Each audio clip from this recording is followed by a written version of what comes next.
जय श्री कृष्ण मित्रों, मैं प्रियंका स्वागत करती हूँ आपका जीवन और आध्यात्म मित्रों, आज की कहानी हमारे कैसे हैं पुराणों आप से है। सब? आइए कहानी को सुनते हैं। किस श्राप के कारण लंका जल गई थी, लेकिन विभीषण का घर नहीं जला था। लंका दहन रामचरितमानस का एक महत्वपूर्ण प्रसंग है।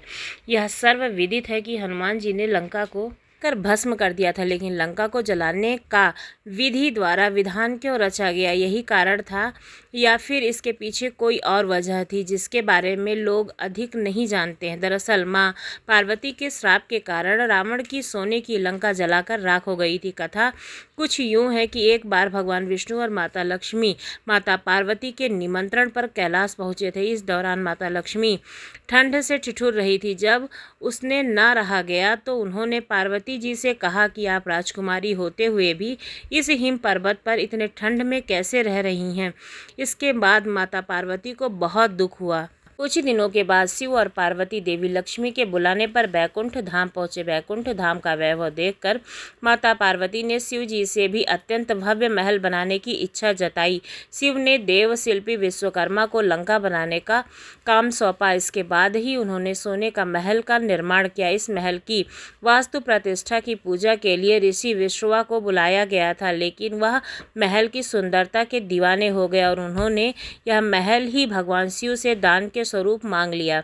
शिव ने ऋषि विश्रवा को यह महल दान कर दिया। माता पार्वती इससे बड़ी ही क्रोधित हुई। उन्होंने विश्रवा को श्राप देते हुए कहा कि तुम्हारी यह नगरी भस्म हो जाएगी। पार्वती के श्राप के कारण ही लंका द्वारा रक्षित वह लंका हनुमान ने फूंक डाली थी। गौरतलब है कि ऋषि विश्रवा ही रावण के पिता थे। जब हनुमान जी ने लंकेश रावण की लंका को जला रहे थे, तब एक बहुत ही विस्मयकारी घटना हुई थी। लंका में आग लगती और लंका को बिना हानि पहुंचाए अदृश्य हो जाती थी।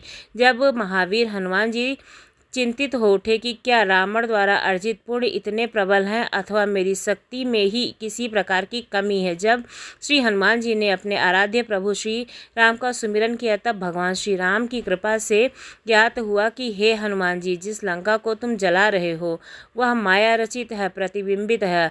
असली लंका तो माता पार्वती के हाथों में शनिदेव की दृष्टि से पूर्व नष्ट हो चुकी है। शनिदेव लंका के तल में हैं, इसलिए वे प्रतिबिंब लंका नष्ट नहीं हो रही है। तब हनुमान जी महाराज ने जाकर शनिदेव को रावण की कैद से मुक्त कराया। शनिदेव ने बाहर आकर के ही ज्यों ही उसकी दृष्टि पर बिंब लगा, लंका जल पड़ी, पर धूं धूं करके जलने लगी, क्योंकि माता पार्वती के मन में लंका को स्वयं ध्वस्त करने का दुख था। इसी वजह के फलस्वरूप माता पार्वती ने अपने मन का बिंब रावण को दिया था। इसी प्रकार मनुष्य जब अपने सत्कर्म भूल कर दुष्कर्म में प्रवृत्ति हो माया रूपी सुखों की रचना कर उन्हीं में डूब जाता है तो सुमिरन भूल जाता है। जब शनिदेव उसे अपना अस्तित्व और कर्म याद करवाते हैं तो इसलिए उन्हें न्यायाधीश कहा जाता है। जब हनुमान जी लंका का दहन कर रहे थे, तब उन्होंने अशोक वाटिका को इसलिए नहीं जलाया क्योंकि वहां पर माता सीता जी को रखा गया था, और दूसरी ओर उन्होंने विभीषण का भव्य भवन इसलिए नहीं जलाया क्योंकि विभीषण के भवन के द्वार पर तुलसी का पौधा लगा हुआ था। भगवान विष्णु का पावन चिन्ह शंख, चक्र और गदा भी बना हुआ था। सबसे सुखद तो यह था कि उनके घर के ऊपर राम नाम अंकित था। यह देखकर हनुमान जी ने उनके भवन को नहीं जलाया था।